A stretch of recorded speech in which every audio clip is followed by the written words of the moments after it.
Hello again. So this one is just a, you know, I like to keep everybody updated. This one is just a personal health update video. It's got nothing whatsoever to do with coins. So if you're looking for an update on any of the coins and my health, I was going to say, you're not interested in my health, which sounds a bit funny, but I don't mean it that way. If what you're looking for is information on coins, don't watch this video, because there's no information in this video whatsoever to do with coins. This is just a personal video update on my health, and for those of you that I know follow it and want to know how I'm doing, as it were, especially the investors. So funny thing happened a couple of weeks ago. I went away for the weekend. We went out to dinner, and I'm walking home. We've all left, and out of the people I'm with, there's 3 of them are nurses. So I've got Fran, who's my partner, who's been she's a psychotherapist, but she was a nurse for many years. And then we've got my brother-in-law, her brother, who was out with, who's a managerial position, nurse manager. And then we've got Sharon, a friend of ours, who's also been a nurse for many years. And we're walking home about 11:30, had a nice meal, a couple of drinks, not too many drinks, and probably going to save someone, get that lot over here, helicopter. That'll be the rescue people. So we're walking home, and as we're walking, Sharon took everybody else home in the car, and there's just me and Steve walking along the road. So I'm chuffing away on a cigarette, and I'm going, oh, feel a bit, you know, need to burp, because for quite some time, when I had my operation and everything, what happened was I would wake up, I couldn't sleep at night, and I'd wake up at night and I'd have pains, and I'd need to burp. And I worked out that as long as I burp, get rid of that, then I can lay down and go to sleep again. So I would sit up. Sometimes it was every hour. I'd sit up and I'd have the pain, and I'd make myself burp just by sitting up, puts a bit of pressure on the tummy, make myself burp, and then I could lay down and go to sleep again. So that's what I thought it was. You know, I thought a bit of indigestion, a bit of wind and all that. So they're going, you sure it sounds like a bit like angina and stuff? I'm going, nah, it's all right. I just need a burp. What I didn't know was I was having a heart attack, and I was having a heart attack for about 2 hours. I didn't know, and I suppose what you'd call it is a mild one. And then it happened a couple more times after we came back from the trip. So I went to see the doctors, and I said to him, and he thought it was indigestion and that as well. And I said, oh, a mate of mine, because John's on the old GTN spray, so I thought, well, because he had a heart attack a few years ago. So I said, just in case, to the doctor, I said, just in case it's, you know, it is angina, could I have some of that GTN spray? So he gave me some that morning. A couple of hours later, I picked it up from the chemist. Well, I used it 3 times that day, and then I used it twice that evening, and then 3 times I got woke up during the night. So I used it again, and every time I used it, the pain went away immediately. So now we know now it's the GTN spray. We know it's angina. I don't exactly know what angina is, like half of you lot, you know. Then the next morning, I've used it again a couple of times. The next morning, Fran says to me, look, she says, it's been a long time since I worked on awards, but I think you're using that a bit too much. I think you better call the doctor again. So I phoned the doctor. He said, go down to the hospital, and it sounds like you might have what we call unstable angina. He said, so I want you to go to the hospital, get a chest x-ray, get a blood test and an ECG. And he said, can you go down and get one? He didn't say ring an ambulance. He didn't say it's an emergency. He just said, can you get down there today and get it done? So I said, yeah, all right. I phoned John, or texted John. I said, when you get in, take me to the hospital. He phoned me up straight away. He said, you shouldn't be waiting for me. You need to get an ambulance. I said, well, no, the doctor didn't say it was an emergency. It's all right. You know, I said, it's all right. It's gone now. I've had a spray. So John come and picked me up, taking our time, you know. And so he dropped me off at the hospital, and then he came back to work, and I walked in. Went into the reception, told her what the doctor told me. She sent me to the waiting room, which was mega full of people. Within 5 minutes, I'm being seen. I'm straight to the top of the list. So and I'm only in there with her a few minutes, and then she's took me into another room where I'm on a bed now, on a table thing, and they're doing the ECG and the blood test. Within 10 minutes of that, I'm being wheeled into another room where, to me, it's like it's all kicking off. There's a surgeon with a mask on. There's people running around putting masks on and getting gloves on, and big television up on the wall, and you know, and everybody's running. I thought, looks like they're going to do, you know, there's an emergency going on or something on someone, and I'm probably being wheeled in here just for the doctor to have a word with me before going off somewhere else. So he starts talking to me about having an heart attack, and I said, well, I had to stop him. I said, hang on a minute. I said, are you trying to tell me while I'm laying here now talking to you, I'm actually in the middle of an heart attack? And he said, yeah. He said, not only am I telling you that, he said, we need to stop it in its tracks, and we need to do that right now. So move over. With that, they've moved me over onto the bed. He's gone into my wrist. Oh, my hand felt like it was going to burst. It blew up like a balloon and was going to burst. I screamed. It was painful. I think something went wrong because they went in one hole, and then they did another hole. Well, the size of the hole in my wrist was only the size of a pen mark.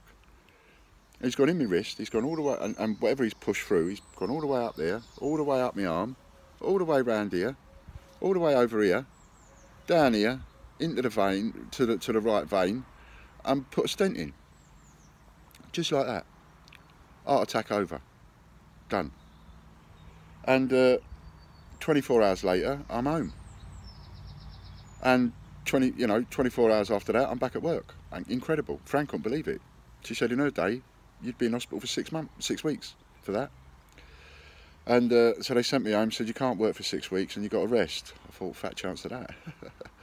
So we're back at work. I'm trying to take it easy. I'm trying not to lift stuff. Mustn't do any heavy lifting. Mustn't do this, mustn't do that. Got to be careful, mustn't go too fast. You know, for the first week, you can't even lift a kettle, and you can't even make a cup of tea and all that kind of thing. And then it's all over. So it's all felt a bit weird, really. And I didn't exactly come on. It wasn't like when I got ill before. So I could see what was happening. I knew I was incapacitated. I knew I was out of action, and so on and so forth. I did the videos and so on. But this time, I didn't feel like I had a heart attack. I still don't feel like I've had a heart attack. Apparently I had 5 heart attacks in 1 week, or thereabouts. The actual number I'm not too sure on. Could have been 5, could have been 6, I don't know. But each time, apparently I was having an heart attack. I suppose they call it a mild heart attack, I don't know. But so I thought, well, I better update you, let you know. As you can see, I'm fighting fit. And apart from having to take things easy again, which is a bit difficult considering I've been trying to take things easy for about 8 months, and I did a good job of it for part of it, but I couldn't take it easy. This taking it easy business, I mean, what do? You can't. I can't just sit on my arse and read a book and watch telly all day. It'd drive me crackers. I've got to get on and I've got to do something. I've got to work. So anyway, so I don't want to sort of waffle on too much, just to let you know. So, you know, that's what happened. Not looking for any sympathies or anything like that. It's just amazing. It's surreal. Neither me or Fran could believe it. It was just absolutely incredible. But hello, Caspers. But here we go. We're back. We're fighting fit, and that's all done now. So everything's good. And it hasn't interfered with work one little bit, because everybody's managed to get on. I was back at work within 48 hours, and I'm trying to stop smoking now. That's not easy. I've got some patches. My worst time is in the evening. I can put a patch on during the day, but when I'm sitting there relaxing in the evening, it's really difficult. Drinking, you know, I'm like my Scotch and Coke and all that. Well, that's gone out the window. So now it's a glass of red wine every night, because there's something in a glass of red wine that's supposed to be good for you, and you know, good for the heart, etc. You've got to drink in moderation, so you can't have, like my dad, you know, bless him. He'll have his the doctor told him once that a glass of red wine in moderation is good for you, George. So that was like giving my dad carte blanche to drink a bottle. You're a buggy, you are, Dad. But so we're on the red wine now, and we'll have a glass of that every night. And at the moment, we're not having anything else, and trying to eat healthier and all that kind of stuff, and trying to stop smoking, and trying not to stress. And so, you know, one thing I will say is, if anybody watches this that that I've upset or has not been too happy about my way of dealing with things on the videos, etc., and you know, actually picking people to talk to and saying, you know, it's not right what you're doing and one thing and another, it's because I don't want to stress. I don't want to sit and read nasty, horrible, stressy emails, because I'm supposed to not stress. That's the thing about having a heart attack. You're supposed to not stress, and all the rest of it. So I don't want people winding me up that are impatient or getting the ump or whatever. Now, I don't mean to offend anybody. I really don't. But at the same time, I don't want someone's email to kill me. So I'm refusing to get the ump, and I'm refusing to get annoyed, in a sense, or trying to. And so the way I deal with that is to then just, you know, give people the answers that I do. I don't mean anything by it. I don't mean to point the finger at anybody or have a go at anybody or anything like that. But when I say to people, like, don't have a go at me like that, because you're having a go at me only because you haven't read what's in front of you and you haven't understood it, or you've made a mistake, just acknowledge the mistake. It's no harm done, we'll refund them. But it's just that some people don't like to acknowledge they've made a mistake. There are some people that, as far as they're concerned, they don't make mistakes ever. And we all know that that's not true. So, you know, I make enough of them. So, you know, that is why. It's because lately I've just decided, no, I'm not having it. You know, people go off and they, on these groups and one thing and another, and they say things that ain't true. You know, and they'll put it in a way that, like that one from Joan in that group, the way that she wrote it was like we'd taken her money and run away with it, and we hadn't. You know, she'd had a refund, and yet, but she's saying half the stuff never arrived. Well, it won't arrive if you get a refund. But of course, she's not saying that in the post, not saying I asked for a refund, not saying I made a mistake. What she's saying in the post is these people never sent half the goods. And of course that makes it look like we've robbed her, and that ain't true. You know, it'd be nice if she said, I didn't get half the stuff I ordered, but I did get a refund for it. That would be nice. Instead of, I didn't get half the stuff I ordered, full stop. Because that just tells everybody, oh, these people are thieves then, because she's paid for it and she ain't got her stuff. And that's what I get. You know, I just can't be asked getting wound up with it anymore, and I can't be asked getting annoyed with it anymore. So I'll talk about it like I'm just talking about this one now. And I'll talk about it on a video. And if that upsets somebody, well, I am sorry, because I wouldn't upset anybody for the world, you know, intentionally. But then on the other hand, I have to take the view that, well, if that upsets somebody, well, that's their problem. Because you can't please all the people all of the time, even though we will try. And if someone gets upset because they've got something wrong, well, they need to look at themselves. Because it's not for me. It's great being with a therapist for 20 years. I've learned an awful lot of stuff, and you know, that's not my baggage. At the end of the day, that's someone else's baggage. That's Joan's baggage for misunderstanding, not getting it right, demanding refunds for the stuff or demanding the coins that hadn't even been released, you know, or writing emails to us that were really long and lengthy and complaining emails, and then getting the ump because she didn't get an answer. And what I realised was, why haven't I got that email? Why didn't she get an answer? And then I look at it and realise that she sent the email to herself. She thought she was sending it to us. She thought she was sending us a letter of complaint, and she didn't. She sent it to herself. So then, of course, we get all the threats of trading standards and all the rest of it, because we ain't answered her email. Well, I wouldn't answer her email. She sent it to herself. She didn't send it to us. You know.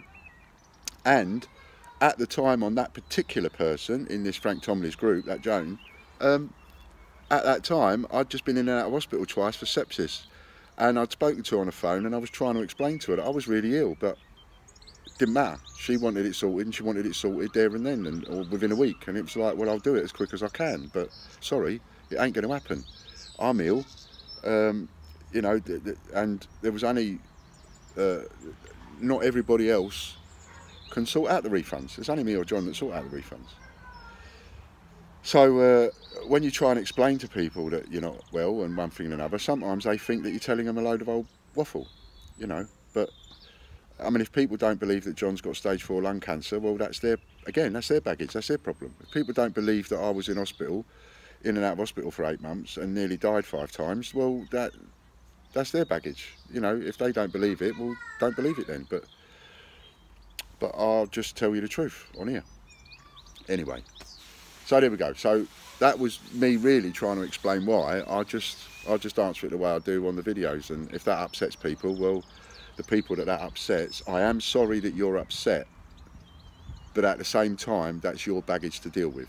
I've got my own baggage, and my own baggage affects me mentally and health wise, and I don't want someone else's baggage giving me an heart attack and killing me. So that's why I deal with things the way I do. And I'm not saying that that's right. I'm not saying I'm perfect. I'm not saying I'm dealing with things the best way.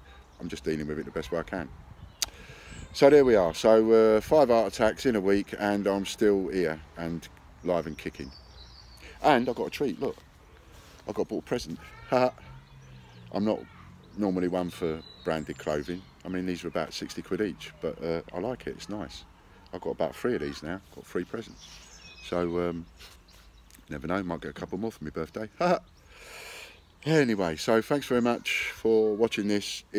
And I'm fine, and we are back to normal. We was back to normal immediately, but yeah, so everything's fine and dandy and working. Thanks very much, and thanks for being part of us. Bye for now.